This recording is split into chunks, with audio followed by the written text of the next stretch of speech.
Dissimulé sous sa tenue de cycliste, le costume et la cravate, depuis 2 mois, Vianney Dumont a troqué sa voiture contre ce 2 roues pour se rendre à son travail.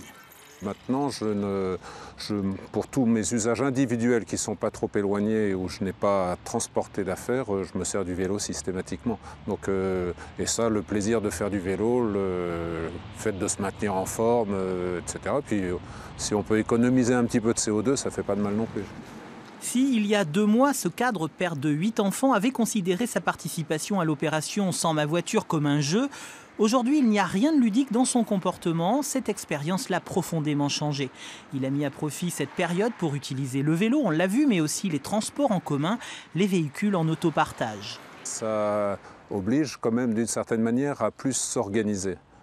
C'est un peu plus anticiper ses besoins quand il y a des moments où pour faire des courses par exemple, il faut prendre une voiture et là il faut avoir pensé à la réserver, il y a un certain nombre de contraintes de ce type-là qui sont gérables mais simplement il faut y avoir pensé avant. 46 familles niortaises et bordelaises avaient rendu les clés de leur voiture pour participer à l'expérimentation initiée par la Maïf. Au terme de l'étude, il en ressort des résultats très encourageants.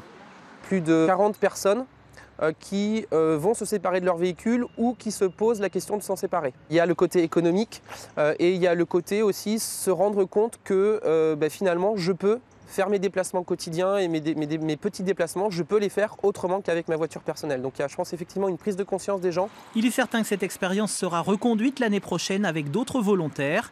De nombreuses agglomérations en France, enthousiasmées par cette initiative de sensibilisation à l'environnement, ont déjà pris contact avec l'assureur pour y participer.